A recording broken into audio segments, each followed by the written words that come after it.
All right, so welcome to my review of Jacob X. Jones's I Peaked in High School, Stories of My Stupidity. This book is a retrospective narrative memoir of his time in high school, starting from his sophomore year, ending at his senior prom. I was really convinced by the structure and the style of this book. It's very personal, it's very casual, but still very authentic. It doesn't feel insincere at all. And he makes the purpose of the book very clear from the outset, where he undoubtedly states that this project is for himself to be able to look back on the stories of his high school escapades and relive some of those beautiful memories, even as they are already fading. Throughout the book, he notes how he's forgetting names and certain details and even omitting them as he writes. I'll get into this more later. Some issues and some complications with the narrator that from my point of view, complications that only make this a better book. Hello, this is Editor Asmi. I'm just coming in to say that I missed a very important aspect of this book that I wanted to touch on, but I forgot to touch on in my review. Maybe it's good to just leave it as it is, but I think it's a really important addendum. It's the fact that talking about the narrator and his fears, one thing I noticed the most is how much fear dominates this book, you know. We talk about abandoned buildings and natural spaces and impermanence and nature and things like that. But the narrator himself is actually quite afraid. You know, looking back, um, when he embodies his retrospective self the most, his high school self, is when he is scared, and he speaks to the audience directly. My apologies, I'm a little gassy. He speaks to the audience directly in justification of his fears. And I found that really fascinating. Um, One interesting way that fears come up is a fear of heights and a fear of the dark. The fear of the dark is most prominent in his descriptions of these abandoned buildings. You know, a lot of the time these are dark places with not too much lighting, and like the way he describes it is really good. But his fear of heights is really interesting because he talks about, you know, oh my God, this like 15-foot drop. Oh my God, this like 20-foot drop. And then you see these images and the drop isn't that big, the fall isn't that crazy. And it just reminds me of being a kid and being scared of things and then revisiting them as an adult and finding that they aren't as intimidating as they used to be. And I think the balance struck in this book between the omniscient narrator who knows better and has a wider perspective and the teenager who's afraid, and it's okay to be afraid of these things, you know. He justifies his fears and he accepts them for what they were, um, is really well done and really suited for this memoir. Okay, back to original as me. This is undoubtedly one of the greatest books I've ever read in my life. I wanted to ensure that I started my review after I read the book because I wanted to keep it in the style of Jacob's reviews, where he talks about his first experience with things, but I can't read the entire book in this video. It's just not feasible, you know, and I would think it would betray copyright. And I want you to buy a copy of this book for yourself on Amazon. It's a really short book. You can read it in one day, one beautiful day, the best day of your life, but you can read this book in just one day. I'm sure you can do it. So I didn't want to do that. I wanted to read the book, but I also didn't prepare any notes on the text in order to preserve the kind of stream of consciousness first reaction. So first, let's look at the actual book itself, the physical copy. I was surprised by how short it is. Um, and it is a paperback, so fair warning. Amazon isn't the best at delivering small paperbacks like this, so mine was damaged a little bit in delivery. You can't see that because I'm using a FaceTime camera on my photo booth on my MacBook. It's not a good camera. This shade of green, I don't know if you can tell that it's a shade of green, but this shade of green on this glossy paperback cover is undoubtedly gorgeous. I absolutely love it. It takes a renowned taste to come up with something like this. The image featured in full color is actually displayed at the end of the book. Is Oh no, I believe this is actually from the same photo set, but a different picture. My apologies. But this beautiful image in full color is from one of the stories in the book. It draws you in. You want to hear about this location. But what I found most interesting was how my imagination and the construction of this location that was built in the text is actually quite different from the picture. And the photo album at the end creates a lot of those differences where a lot of places that are described scary or insurmountable or in some form intimidating are actually quite nondescript and normal and seem kind of small and you get a really interesting picture of him as a narrator, and we'll get into that as we talk more about the book. So this book has 18 chapters. They're quite well laid out in Roman numerals, the best kind of numeral. And because I have read this book, I have put in my name and my signature, as I do in all copies of every book in my home. I was quite impressed, as I said at the start of this video. This is a narrative retrospective memoir. So he speaks about his own experiences in the past with a certain omniscient perspective. You know, he speaks as an adult. He talks about at one point he talks about graffiti that he saw that he describes as really poor, but then admits that at the time they were impressed by it because they'd never seen any graffiti before. So shitty graffiti was also compelling. He also seems to have a little bit of doubt at the importance and the intrigue of these stories. He at some points he apologizes to the audience for even telling the story at all, despite it being quite compelling. Um, I felt I felt like the retrospective purpose of the book would actually uh, I think he will find some benefit in reading back these stories later, but I think there will be more benefit in looking back at the writer that he was when he was writing this book as an adult, rather than the teenager in those stories. I think the adult that wrote these books. There's just one book. My deepest apologies. The adult that wrote this book already has some distance with the teenager who experienced these events, and I feel the adult who will revisit the author, the Jacob Jones of the future who will revisit Jacob X Jones, will be more intrigued by the author and the decisions that he made. Let's talk a little bit more about some of the chapters, but before we do that, I want to talk about the quality of the paper. It's pearl white and it's soft to the touch, and the margins of the page are very comfortable, very well laid out. The book isn't overwhelming in any fashion. I do suspect that these gigantic margins have something to do with the book being exactly 69 pages. I've also noted at the end, it says that this book is manufactured in Ontario, which is an interesting detail because nothing is made or invented in Ontario.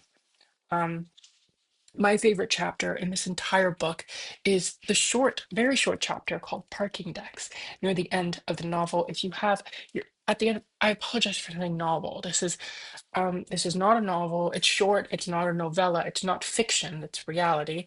Although he does give a warning at the end saying that all these things are fictional for legal reasons. But I think we know as the audience that this is a real book, a real story of a real man and his real life. So this memoir, not a novel, I should say, I'm just so used to talking about novels in my regular life. I deeply apologize. Um, the story Parking Ducks is about how Jacob used to skate with his friends downtown in Raleigh, North Carolina, where I believe he lived for his entire childhood. Excuse me. At least for his time in high school, he lived in Raleigh, North Carolina, and he talked about how they would push and how they would skate down a parking deck, especially a tall parking deck, and you didn't have to push down. And I found that his the structure of the story and the way that the security guard comes into the story is really quite efficient, really well written. There's none of the self-doubt that pops up throughout the book.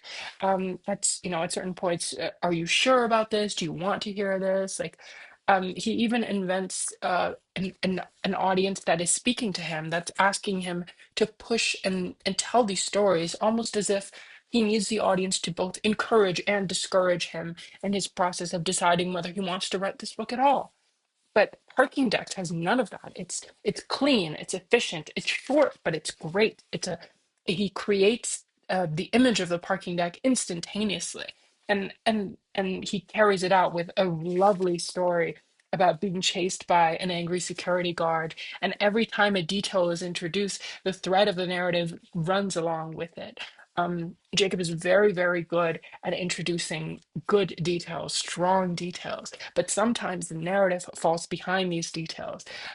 There's certain stories where he actually reworks the details. He describes a building and then re-describes it again before the plot moves forward because that's where his strength lies. But I feel in Parking Decks, um, he capitalizes on his descriptive strength with a great story. So these stories, a lot of them, if you look at the table of contents in your copy of the memoir, you'll see it says my first building, the yellow building, abandoned servers, a frat house, the rail yard. All of these are places that Jacob and his friends explored through a process that he called urbex, which is not UberX, but urban exploration. Basically, urban exploration, as defined in this book, is going to abandoned buildings and exploring them. I know that there are people in my audience who would be very interested in that subject matter, but he talks a lot about how in this charter school, he went to a charter school with only 50 people in his graduating class, and that it made him a bit of a loner at first. He was a standout and not very popular, but once he found his friends, once he started doing urbexing, he quickly had a circle of friends. And what I found incredibly moving about this book was how grateful and caring and loving he was towards his friends. He shows so much devotion, so much kindness, and that kindness also extends to these abandoned buildings. The worst thing that they really do is sometimes in these buildings, whenever they come across a fire extinguisher, they go at it and they use the extinguisher. And if I do say so myself, that's fun and an acceptable activity. But to Jacob, that was still a bit too far and still pushing it. They never broke a window. They never broke into any kind of building. They tried to avoid being seen when they were trespassed, and they avoided cops as much as they could. They looked at graffiti, but they didn't make any, and they never broke any windows, which I found really, really interesting because sometimes to get into an abandoned building, you got to break a few windows. The furthest that they go is they unscrew using a screwdriver boards that have been put up in the building, and that building ended up not being worth it because it reeked of cat piss. Um, but a lot of these escapades made me want to do some urban exploring of myself. As I said before, he has an incredible descriptive talent, and that descriptive talent is actually really well displayed in his review videos, where he can go through every little detail of something and really describe it. But me, on the other hand, I'm not a very descriptive person. I care about narrative, I care about character. So I feel to talk about the back of the book. So let's do that now before I go back to the stories. The back of the book, as is typical, features an ISBN ID that verifies this as a real book, and not it's so real that I actually logged it on Storygraph. And three quotes from some homeless guy who says a work of art, elegant writing style from his mom, and it was okay, I guess, from his girlfriend. He's not afraid to show a range of critique and reception to the book because he knows that it's these people who matter the most. He shows respect for some homeless guy, but also his mom and his girlfriend. Women, I feel, were actually quite invisible in this book. His parents do pop up here and there as a figure of authority, and his principal does at the end at this kind of angry moment at the prom where his frustrations about being having broken his ankle and being on crutches at a boring prom, and his principal sniffing his hair for weed. He's a little bit angry about that. I think there was a better story to be had, but I feel like there are some little hints of misogyny. He uses the word bitch once or twice. He said we were some pussies. That's not really my cup of tea, but I feel like there are some things to work out here, and I think a stronger presence for women in this book. Oh my goodness. Okay, sorry, my computer turned off for a second. I hope the recording hasn't changed. Um, but I think a stronger presence for women in this book could have really benefited some of the jagged edges and really rounded out some of these stories, you know. Um, but as I was saying, his friends take on a really foundational role in this. It's these urban explorations are very communal, and in all these pictures, he's never alone. You know, he's always out with his friends. There's a beautiful picture of his friend Brad next to the graffiti that I mentioned earlier. You know, he has this real adoration for his friends. And the last thing I want to say about this book, I don't want to get into too much detail about each of the chapters because I want you to read this book. I think it's really worth it. I think seeing the way he describes each of the places that he visits in his urban exploration are really, really worth it, you know. And but the best part of each of these explorations, you know, even though I enjoy his descriptions of the layout, his descriptions of the structure, of the interior design, of the history of these buildings, of whether they survived or whether they were torn down, which is actually really, really interesting. He talks about the kind of impermanence of these structures. You know, some buildings he wishes he could go back to see again. Some buildings he mourns because he knows they're already gone. Some buildings he wonders what happened to them or how they are now, or some buildings he wonders how they got to the state they are in when at the time of visiting. But yeah, these impermanent experiences, and the most beautiful aspect of all of them every single time is the moment of bursting out into open air, of finding a way to get on the roof, whether it's a ladder you didn't see last time, or a door in the corner, or a staircase that you found in a creepy hallway. He finds him and his friends, they find the way to get to the roof, and they explode into the fresh air. And he does admit that being on the roof gets boring after a little while, but that moment of freedom is beautiful, which is it kind of has this contradictory beauty to it because the appeal is going inside this abandoned building. The moment of true beauty is coming out into the open. There's something to that, and I think he captures that really well with his descriptive talent. Truly, he has a descriptive talent. Another great chapter here is called, oh, apologies. Another great chapter here is called, I'm trying to find it. I cannot. It's called The Rose Garden. The Rose Garden is a beautiful, beautiful location in near NC State University. I believe that's North Carolina. And he describes this beautiful, beautiful park. And in another section, he describes a tree house that in a park that he really loved. And these like natural spaces take on a surging importance as the abandoned buildings fall away, even while you know, undoubtedly the tree house in the park that's really important to him is an abandoned building of sorts, you know, even though it gets demolished at some point because of the trees that are cut down around it. He talks about impermanence a lot and nature kind of taking its course, and the rising tide of nature in his life is a very interesting um, counterbalance to the fading impermanence of abandoned buildings.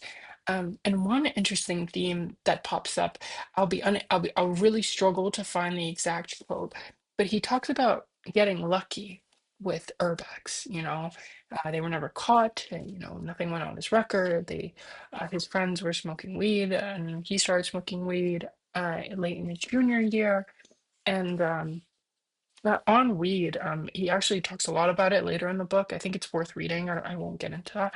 But he talks about feeling like his luck had ran out with Urbex. And that sentiment is really beautiful. And maybe it's part of why he wrote this book in the first place, is to um, catalog these lucky moments where life doesn't seem very lucky. You know, at the end of the book, he remarks that he wishes his life could continue being like this, but that's not what life is. You know, he starts talking about his job and that getting in the way, and life getting in the way of the fun that he had as a teenager. There's a bit of there's a bit of sadness as these adventures become the abandoned buildings that he used to visit. Um, I apologize. There truly isn't a conclusion or a point to this review. I just yapped about this book for a long time. Um, it'd be wonderful to have discussions with people who have read this book and have thoughts about this book. I urge you to read it. Once again, it's called I Peaked in High School, Stories of My Stupidity by Jacob X. Jones, Jacob fucking Jones, all over the internet. I think X was just maybe it's for the everything app, but I think it's for um, like not swearing on your book title. And before I go, thank you for watching this review. And now I'll just get a thumbnail for my video.